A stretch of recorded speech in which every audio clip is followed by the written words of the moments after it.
What up? It's your boy. We doing good. It's your boy Jamal Jazz Ukwu. That Jamal _ Hikey.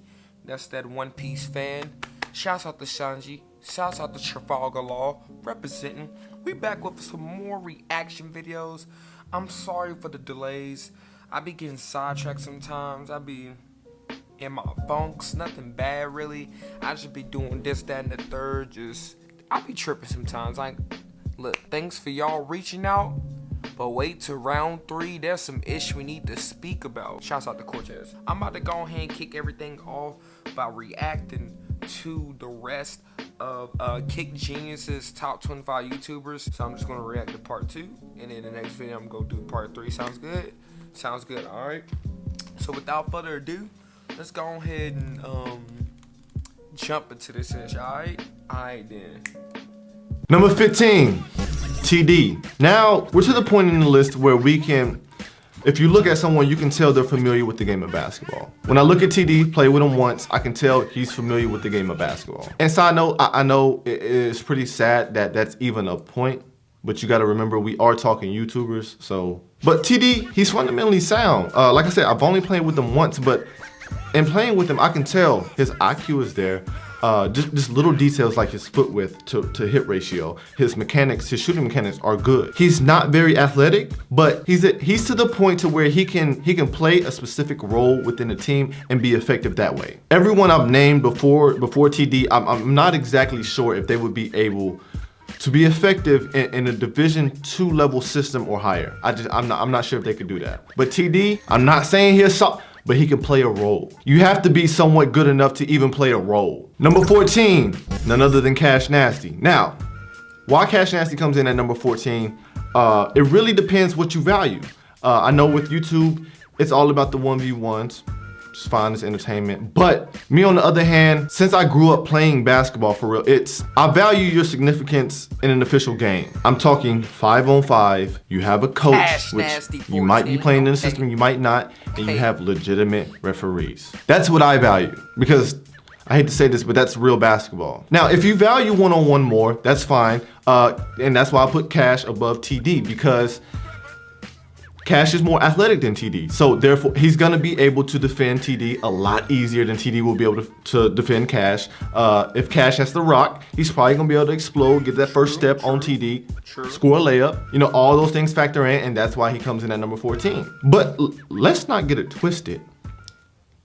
CashNasty is 0% effective in a legitimate game. 0. Let's take the Drew League, for example.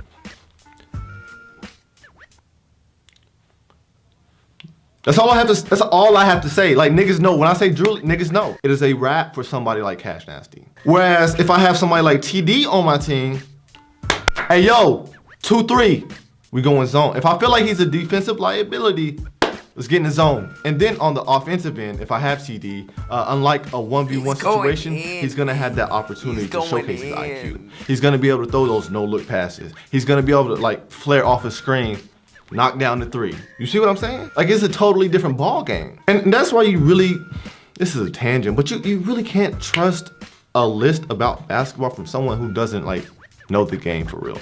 And when I say know the game, I'm not talking about the most popular, the trendy stat. I'm talking about the sport. Listening to CashNasty talk about the nuances of basketball, yo, deadass, I would almost rather listen to Kylie Jenner give me her top 10 best rappers of all time list. Cause neither of them know shit. And that's no knock. I got so much love for Cash, for real. I even pulled him aside at SneakerCon and told him how much respect I have for him in person. I told him he shouldn't be doing this shit with Soul Lumen. Ask him. I just got done texting him. But like I said at the beginning, this whole list is rooted in honesty. And I'm gonna be honest. If everybody's gonna be doing this talking, like let's talk for real. But with that being said, Cash still comes in at number 14. Salute to Cash and everything he's doing, man. Number 13 goes to Jesser. Niggas is asleep on Jesser. I had no clue that Jesser could hoop at the level he does. And I'm not saying this anything amazing, but Jesser, for one, he's 6'3", maybe 6'4". I'm gonna say 6'3". And anywhere I wanna say 15 feet in, he's sound. If he takes a very minimalistic approach to basketball, limits his dribbles, back to the yo, he's a little bit more productive than niggas give him. He's more productive on court than the people I've listed so far. And that's why he's number 13. And I know y'all can't tell from his videos because he's such a fucking goofball, which is why everybody loves this video. Jesse, don't stop being a goofball. But trust me, real life, like I said, he's more productive. Number 12, my main man, DC Heat.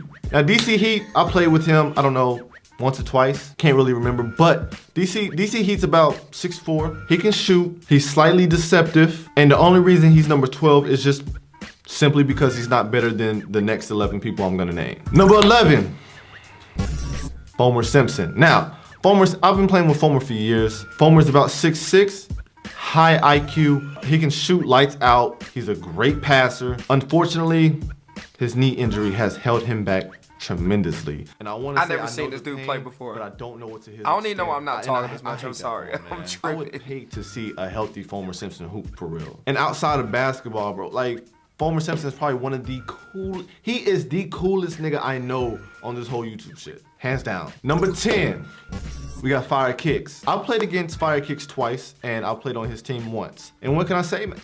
The guy's a hustler, man. He's 6'2". He plays with the same energy his brother does. They are competitive. If you put somebody from the bottom 15 against Firekicks, he's gonna body them. Now, if you put an experienced player on him, the story does change. I'm gonna leave it at that. Love the competitiveness that he brings to these SneakerCon events. Can't take anything away from him. Number 9, RiceGum. And y'all are completely sleep on RiceGum. And this is how I know that y'all really don't know what y'all looking at when y'all see someone who RiceGum can clearly play the game of basketball. RiceGum wouldn't be out of place at a JUCO or D3 level right now. If any of you guys know Famous Los, I'd argue that Famous Los and RiceGum are neck and neck. Real shit. But a lot of you guys won't admit that. Why? Because Famous Los is black. So you know you got that whole stereotype that he can actually hoop. Which he can't hoop. RiceGum can hoop too though. Those two guys I'm being objective about a skill set right now. Grace. Trust. RiceGum has potential if he actually wanted to play. Number 8, Jacques Slade. Now let me tell you something about Cousteau. Cousteau is solid, man. I've been playing with Cousteau since about 2014. And Cousteau's one of those guys, if you're not aware of him, he's older. I think he's around 40, not to put your age out there, but I need to properly paint this picture. Cousteau's one of those guys that if you go to the rec and, you know, an older guy decides to hoop with the young cats, and it's like, why is this guy getting buckets? He's 40, I'm 20, why is he scoring? And you question yourself, but he keeps scoring. So it's like, yo, what's going on right now? Cousteau's one of those guys. He's one of those guys who he clearly hooped throughout his youth, stopped for a period of time because he's grown, he's gotten into other things, he has a family, blah, blah, blah. But when he steps back on court, he hasn't lost that much of I'm curious about this. He will always be decent at the game no matter what because it's in his DNA. And I haven't seen Cousteau in anybody's top 10. That's what makes everybody's list automatically void. It's automatically inaccurate. Number 7, Mike the Compass. I've played with this guy multiple times. He's 6'3". He can shoot well. He's definitely more of a nonchalant player. But like I said, if you have that eye, you can tell he's definitely familiar with the game. And most importantly, he has a lot of potential. So for instance, if he decides to play defense seriously, I don't see many people beating Mike the Compass one-on-one, which is why he comes in at number 7 on this list. Number 6, another sleeper, Dre Baldwin. Now, in y'all's defense, I had to check if Dre Baldwin was still active on YouTube, and he is. So the fact that CashNasty is in any top 10 list and Dre Baldwin is in none, that's not even debatable nor funny. And maybe y'all just don't know him, which I think he only has maybe over 100,000 subs. I'll give you a pass for that. Now let's talk top 5. This is where it gets real interesting. Coming in at the number 5 spot, we have the Notorious. Hey, okay, top 5 is coming up. That's gonna be in the next reaction video. So we're about to go and head over there now. So make sure y'all like, comment, subscribe. There's really not much to talk about. I mean, at the end of the day, I'm not a huge YouTuber, so I can't give leeway on some of these people. I seen CashNasty play, I seen TD play, I seen some of these people play before, not in person, but obviously on their YouTube page. So they're all good in their own respect or whatever. But like he was saying, some people value one-on-ones a little bit higher. Therefore, some people get ranked higher. But at the end of the day, we talking basketball, baby. Basketball's a team sport, ain't it? So you kind of, that's all I'm saying. At the end of the day, you may not be able to clamp somebody down one-on-one, but in a team environment, I'm better than you. Facts. Hands down, straight up. Loggerloff.